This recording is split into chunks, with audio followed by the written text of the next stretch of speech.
after the implementation of the Constitution began a controversy across over the Parliament power to restrict right to property.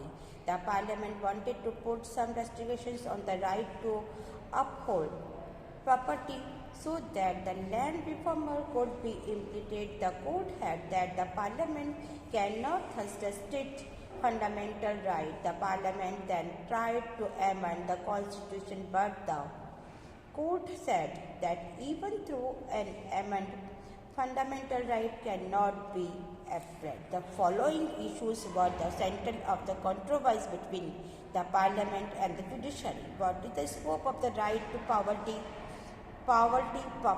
and what is the scope of the Parliament power of total appraise or aggregate fundamental right, and what is the scope of Parliament power to amend the Constitution. Can the Parliament make law and appraise fundamental right while increasing directive principles? Now, कि constitution में लागू होने के तुरंत बाद property के अधिकार पर रोक लगाने की संसद की शक्ति का विवाद खड़ा हो गया।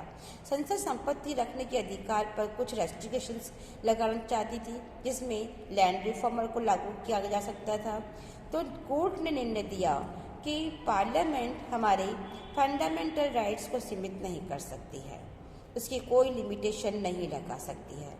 संसद ने पार्लियामेंट में तब कॉन्स्टिट्यूशन को चेंजेस करने का प्रयास किया, उसमें एमेंड लगाने की कोशिश की, लेकिन जुडिशरी ने कहा कि कॉन्स्टिट्यूशन के एमेंड के द्वारा भी हमारे फंडामेंटल राइट्स को हम लिमिट नहीं किया जा सकता है। तो पार्लियामेंट और जुडिशरी के बीच में जो इश्यूज बने, उनके मुख्य इश्यूज क्या थे उसके बारे में है। फर्स्ट है, पार्लियामेंट और जुडिशरी के बीच विवाद में के केंद्र को निम्नलिखित मुद्दे थी। फर्स्ट है, निजी संपत्ति के अधिकार का दायरा क्या है, कितनी प्रॉपर्टी हम अपने पास रख सकते हैं। सेकंड, फंडामेंटल राइट्स को लिमिट और रेस्ट्रिक्शंस और समाप्त करने की पार्लियामेंट की पावर का दायरा कितना है। पार्लियामेंट द्वारा एमेंड लगाने के पावर कितना है, और क्या पार्लियामेंट नीति और निर्देशक यानी कि हमारे फंडामेंटल राइट्स और डायरेक्टिव प्रिंसिपल्स को लागू करने के लिए ऐसे कौन सी कानून बना सकती है जो हमारे डायरेक्टिव प्रिंसिपल्स को या हमारे फंडामेंटल राइट्स को रेस्ट्रिक्ट कर सके। During the period the 1987 and 1973, the controversy became very serious. Apart from land reformer laws